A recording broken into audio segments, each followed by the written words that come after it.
Welcome once again to Drops of Pura Vida. I'm Paula, and today we have a very special guest, our very own Avital Miller. You've heard her before. We've been together before, and we are here once more to share with Avital all her knowledge. And Avital is a best-selling author of the book Healing Happens. She inspires people to experience boundless energy, absolute happiness, and true success to live the best life possible. She draws her wisdom from being a program manager at Microsoft, entrepreneur, yoga and fitness director, and living in a spiritual yoga community. Today, she is an awarded international keynote speaker, healing breakthrough facilitator, and a global dancer. So welcome, Avital. How are you today? Thank you. I am fabulous, and even better now that I get to be seeing your smiley face. Yes. You know how I am. I'm always nice. It's just fun. But, that's part of the healing process. So, Avital, tell us a little bit about your book, Healing Happens.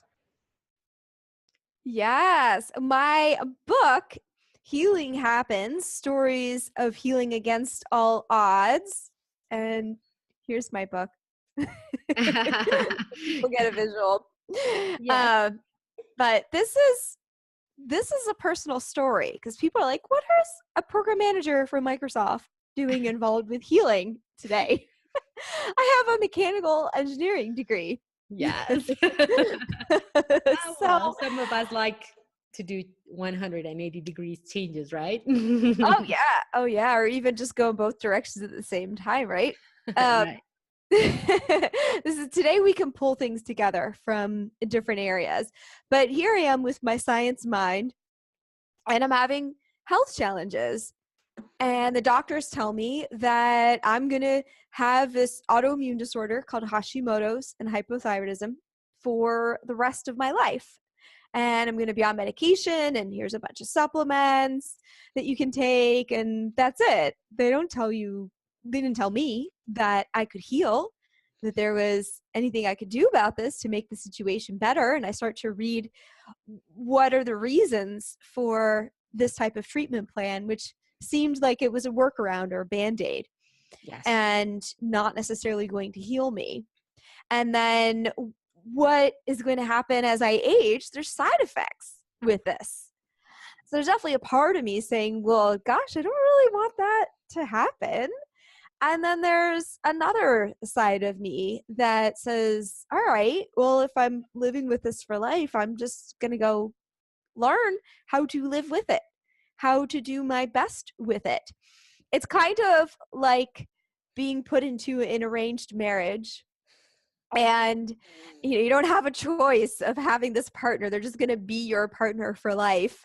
You're going to be living with them. You're going to be sleeping in the same bed as them. So hopefully you want to make the best of the situation, get to know them, and see, how do you communicate? How do you work well together? That's what I did. I started reading online.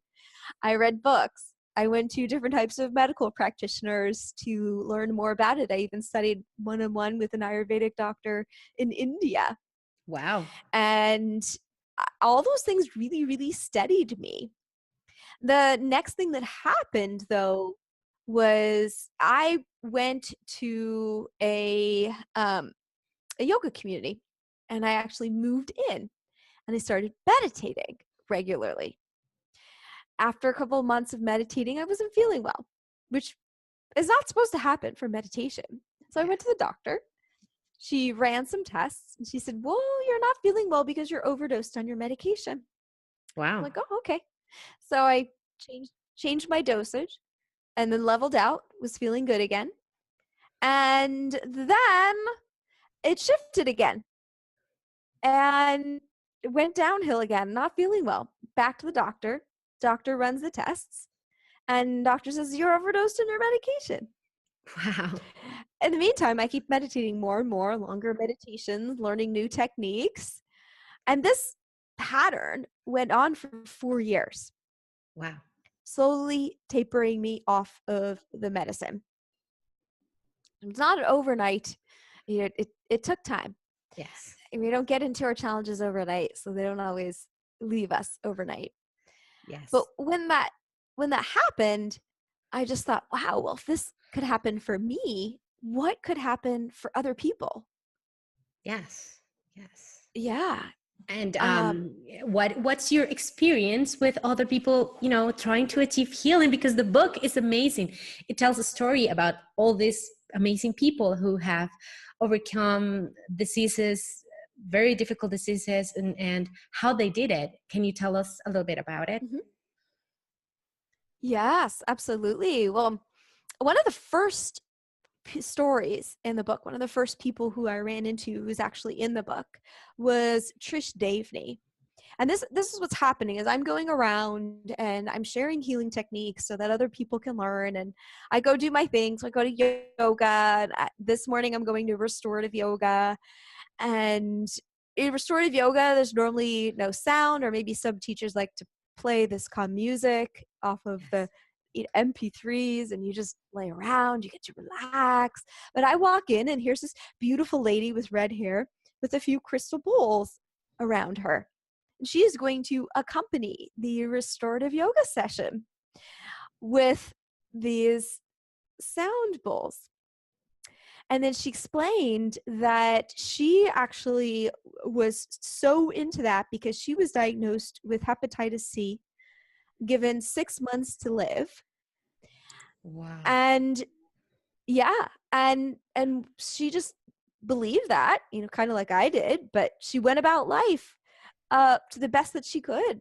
And she just randomly comes across one of these singing bowls and she sang with it. She didn't even know, but the sound just comes out of her, ah, as she's playing the Wow. bowl. It was so fascinating. She takes it home. She's playing around with it.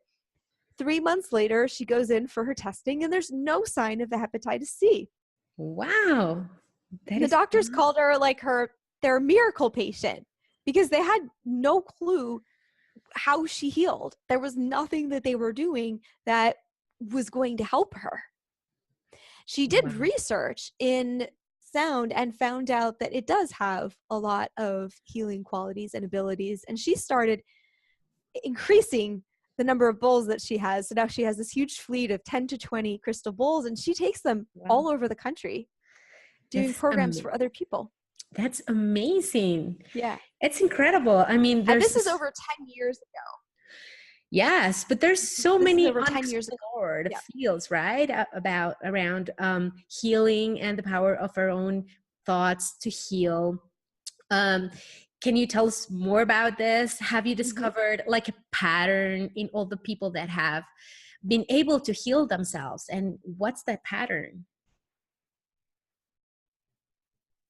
Yes, it's kind of fun to look at the success strategies that were used in the people who I interviewed in my book. And my book, I interviewed 17 health and healing experts of all different kinds because I wanted their stories, like Trish's, that were pretty extreme, where things turned around. And I wanted to know what they all did. What is being done in common when they help their clients? What is working for their clients repeatedly? The first one that comes up is having a reason to live. Now, we all could have a reason to live. So there's a choice to have a reason to live. There's putting energy into that reason to live. And there's also being open-minded enough that that reason to live is something that is possible and is okay for ourselves. And the reason to live for people spreads so many stories. A lot of people, it's about raising their kids. It's about enjoying their grandkids, the impression that they're going to make on their grandkids. I just did an interview right now where that was one of this man's main drivers. Is he going to be the grandpa in a wheelchair who doesn't have a life? Or is he going to be able to have experiences with his grandkids? And then you have this woman who stayed alive because she wanted to finish watching a soap opera series. Interesting. That's why I said, it doesn't matter. It must have What's been a very good soap opera. They But told great. her, just take all your money and go do something fun. You just have a few months to live. she called the TV station and she said, how long is this soap opera contracted for? They said it's contracted for 5 years. She goes, all right. And she put all her money into her TV subscription for 5 years. But it's great. I mean, if it worked for her, it's very unusual, but it's a pretty Yeah. valid choice. I mean, it's a choice at the end, right? Yeah. But there you have, and one of those stories was Mamie Jean Lamley, and she actually was told she could never have kids, and then she ended up having 3 kids. But after those 3 kids, she was told she had cervical cancer, and the first thing was, well, I want to live for my kids. I want to see them grow up. So I'm going to decide cancer does not equal death. And the doctors are taking care of her body. And they do one surgery and they think they're going to get all the cancer and they don't. And they have to do another and they think they're going to get it all and they don't. This is building up frustration for Mamie. Mamie is also, her kids are in Colorado. She's in Hawaii while all of this is going on. She is far from her kids. She needs to figure out something to do for herself to keep herself calm so that she could still be a supportive mother for her kids. She discovers the mandala. Do you know what mandalas are? Yes, of course. Yes. Yeah. For those listening who might not know, mandalas are these beautiful patterns, these designs that are actually used for spiritual ceremonies in India, where they draw the bright colors in chalk on the ground. There's a spiritual significance behind them, but regardless of the spiritual significance, it's very soothing to color. And as adults, we've given that up. We've sort of forgotten how soothing and wonderful it can be. And all of her friends start doing it because it seems like this great thing to do. Yes. And then all of a sudden one day, Mamie goes, why don't you put a question down with your mandala and I'll do an intuitive reading for you. She didn't know she had the ability to do intuitive readings, but all of a sudden there it is, this wonderful gift coming out of her will to live. And how do I handle this disease? But having those kids and being happy for those kids was a huge driver for her. Yes. That's where we get into that reason to live. And then what happens next? We've got these ideas of what we want to live for, right? Yeah. And then we have somebody coming along saying, no, that's not possible, right? I was told that this was disease for life, on medication for life, nothing you can do about this. But there I am, lowering my dosage of medication, things just changing. And I was lucky I switched to a doctor who was more open-minded to that potential happening. But what do we do when all of this happens? Doctors, science is amazing and it doesn't know everything yet. There are nearly 130,000 people who die a year in the United States from taking medications as prescribed. And then I find over 200 stories of people healing beyond their doctor's prognosis. So what are we going to believe? What are we going to listen to? I believe doctors are meant to help us heal, not tell us when we're going to die. Yes. Nobody is meant to tell us how much we can actually accomplish. Yes. So many times people are putting limitations. We have people like Oprah Winfrey, Steven Spielberg, Walt Disney, Dr. Seuss, Albert Einstein, Lady Gaga. I could go on with all of these names of famous people who have accomplished a lot. But at one point, Oprah was fired from her first TV hosting job. Steven Spielberg had trouble getting into film school. Albert Einstein was told he wouldn't amount to anything. Lady Gaga was told she doesn't have what it takes to be a pop star. There she is. There was the Super Bowl halftime show. Yes. One of the, most credited things a pop star could do. So they didn't listen. Yes. So there's the key. Don't listen to everything.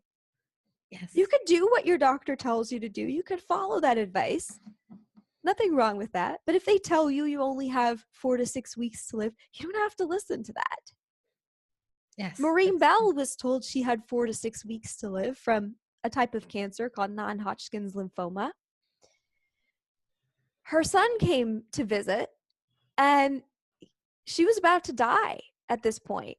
So they're ready to just say goodbye. She's in hospice, 85 pounds, morphine patches, oxygen tubes. And, I say this with joy because I know what's coming, right? In the story. This is what's so fascinating. But her son remembers the strong single mom who raised him, who knew about natural healing. Yes. He asks her, why didn't you fight? Why didn't you fight? She goes, oh, do I have a choice? Choice? She realizes she has a choice. From there, she starts heal. Yes. The second thing that happens is she is told that chemo has certain side effects. And it did for her. She also then researched what was in the chemo drug and realized one of them was made from her favorite plant. You ever hear of periwinkle? Yes. Yes. Yeah. Yeah. Look at the smile. Those of you who can't see this, you just hear this. The smile that comes on Pau's face when she hears about this flower. Well, you imagine now Maureen's going into chemo and she's like, oh my gosh, periwinkle's going in my body. How beautiful is that? And I love plants. Yeah. Yes. So normally it takes 10 hours for all of the drugs to get into her system. This time it only took 3. Wow. Normally her urine would turn blood red. This time it stayed its normal color. Her hair was growing back in. She was gaining weight, and the nurses were wondering if she was being given a placebo. Doctor said, no way, we can't do that. Not in her situation. Wow. Yeah. Yes, this is awesome. Yeah. So we don't need to listen to everything. Not everything. Yes. And it's also very important that we need to make a choice. That is very important. The moment you decide something, all your actions, your thoughts, your energy go to that. And it's so powerful. Yeah. Mm-hmm. Yeah. I mean, even if you sit there, those listening, those watching, and you just make a statement about something that you have heard recently where somebody said that is not possible.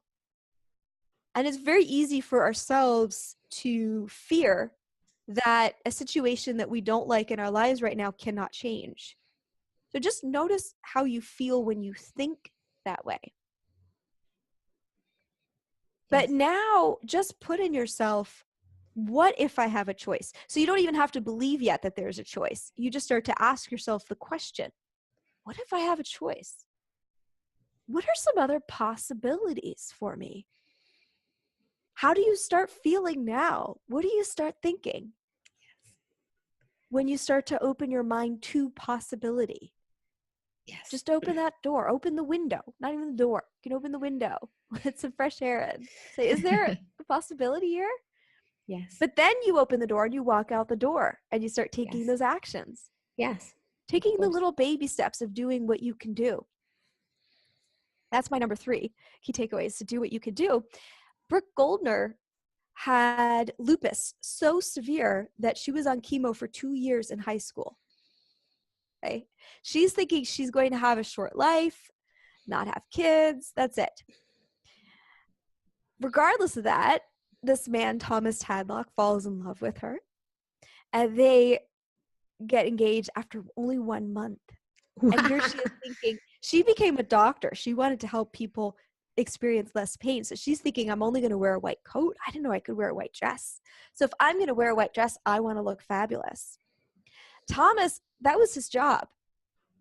He would train the TV, video stars of MTV, those of you who remember MTV, of how to get rid of their party pooches quickly for the next video. But there was one change to his diet because Brooke was a vegetarian, which meant that the diet she was put on was actually a vegan diet, which she wasn't vegan before. She's eating tons and tons of vegetables. 4 months later, right before she gets married, for her routine checkup, there's no sign of lupus. Wow. She's remained lupus free for over 13 years. She's still married. She has 2 beautiful boys, thinking she could never have kids. Wow. One change, her diet. Now, the nice thing too is this is do what you can do. Maureen Bell did not go on a vegan diet. Yes. She shifted her mindset.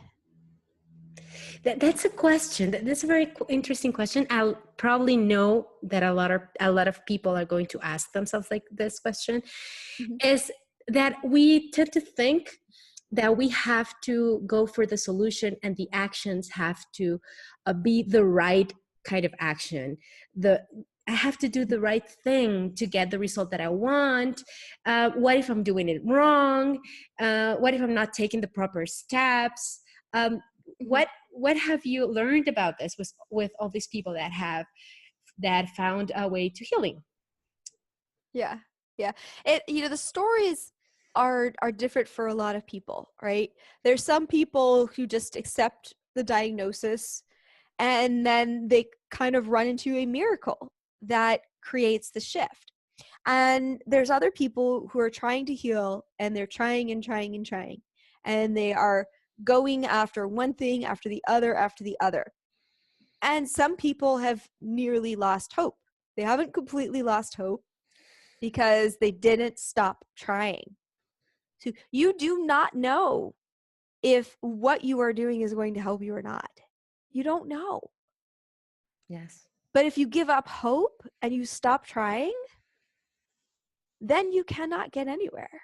Yes. If you believe there is no solution, you close the window and you close the door. Both are done. Yes.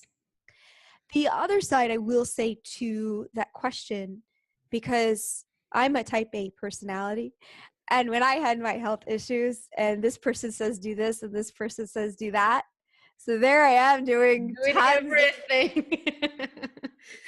yep, yep. Yes. Um, and driving myself crazy doing all these things. But part of the problem is not just that I was doing too much. I was doing things I did not like doing, like taking these disgusting tasting tinctures, tons of pills. And I also realized in that moment of getting so sick and overwhelmed, sick of doing these things, that I intuitively knew for every single thing that I tried if it would help me or not. And I decided I was only going to do the things that I had an intuitive message about or that I enjoyed. Awesome. Great. And I didn't have to do as many things anymore, and I still got better. Awesome. Great. Great. So you Yeah. would say Yeah. that take any step that makes you feel better or keeps you motivated to move forward, and you will see things actually moving forward. Yeah. Now, there's also an idea to remember that it doesn't matter necessarily if you have a healthy body if you're not happy. But if you have an unhealthy body and you are happy, then you're happy. You're doing well. Yeah. So that's the other side of that is you do what you could do because it's what you want to do. It's what makes you happy. Yes. There's going to be some discretion to that, yes. If something doesn't feel good in your body after you do it, even if it made you happy while you do it, you might have to question that. You might have to find a replacement, and pick something different. But when it comes to choosing your healing techniques, is focus more on the ones that make you happy. A close relative has a serious case of cancer. She's very inspired by my meditation practice and what she hears about meditation. She goes to the local yoga studio. She's sitting in meditation. And this is what's going through her mind. This is going to help my cancer. This is going to help my cancer. Cancer, cancer, cancer. What is she thinking about? Cancer. Cancer. What's she going to get more of? Cancer. Probably. Well, we don't know And for sure, but very likely. yes, and more unhappiness, discomfort. Yes. And then she realized, like, okay, yes, I acknowledge that meditation is a good thing. And I need to just do the things that I love, not the things that remind me of the disease. Yes. Yes. That's I love that because we tend to focus on that we want to avoid, and by focusing on that we're actually making it stronger. So it opposes resistance, and it doesn't help us because it makes it more present, and it makes us more living in worry. and stress, which is a subject that I usually talk to in my content with my audience. Yeah. So what should a person focus on when trying to heal? Just happiness? Is there anything else you can suggest a person should focus on to get better? Yes. Well, the first one I'll remind people is to focus on your reason to live. Sometimes focusing on healing is counterproductive if you're doing that with the thought that there's something wrong. Okay, we'll tell you this story real quick. But the first woman who's known to heal from ALS, she's given 6 months to live. She grew up with polio. Her body was not pretty in terms of societal standards of what pretty is. She made herself sit in front of the mirror completely naked for 20 minutes, at least a couple times a day, and make a list of what she liked about herself. Right? First, it's a really long negative list. And then it took her the whole 20 minutes. That's why it took so long to sit there, to come up with at least one positive thing. Oh, wow. Right? And then the next time, one positive thing. But eventually, her positive list got longer than the negative. And then eventually there was no negative. And then she started regaining the functioning in her body. She got up out of the wheelchair. She healed from the ALS. Oh, wow. Wow, that personally touches me because, my father passed from ALS. Oh, Yes. So yeah. it really personally touches me because I know how hard it can be. And it's amazing because that's considered a pretty somber diagnosed Mm-hmm.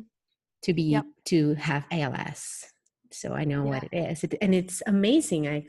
This is the first case I ever hear someone actually healing from ALS, which is amazing. It's almost unbelievable. Yeah. Yeah. There's probably still some diseases out there that nobody's healed from yet. But read all these stories. All of these were firsts. Nelson Mandela said something seems impossible until it's done. Yes. Roger Bannister beat the 4-minute mile when nobody said it was possible. And afterwards, all these other people started beating the 4-minute mile. Yes. So believe in the potential. If you want to live, then live your life. Do the things that you love. Yes. Do the things that put your mind in a positive perspective. Exactly. Yes. Simple gratitude journal, 5 things a night. If you don't want to sit, 40 minutes a day naked in front of the mirror, take a minute and write 5 things down that you're grateful for. Yes. Yes. That it's just get started and do something, anything. Mm-hmm. Awesome. This is great. Now, Avital, yes, tell us where people can get your book and how can we connect with you? Okay. The easiest way to get the book is go to healinghappensbook.com. Yes, I will write the link in the description. On that website. Yes. Thank you. Yeah, on that link, you will get access to other resources like my podcast and my blog. I highly recommend you click on podcast and you scroll down and you look for Paula Acuña's name and face. Because I did interview her in my podcast as well. Yes. So those are some fun resources that are there. Yeah. And on the website will be my contact information as well to reach out to me directly. But there is a system of online programs that people can follow so that they can have that vibrancy, they can have that glowing health, so that they can maintain that strength and that joy and that energy in their body, but also learn these success strategies and see how you can apply them to other areas of your life. Okay, great. Thank you. Thank you so much for your time, Avital. I had a great time as always. And thank you so much for being here. I don't know if there's anything else you'd like to say to our people, listening and watching. Sure. I am getting the word love popping into my head, and just very simply putting your hands on your heart, breathing into your heart, and saying love. Love. Love. Love. That's the vibration that we tend to feel better when we focus on. Yes. So focus on that. Okay, great. Thank you so much. And bye, people. I'll see you next time in Drops of Pura Vida. All the links that we discussed will be posted in the comments below. And let us know what you learned from this episode and all the insights that you got. See you next time. Bye-bye.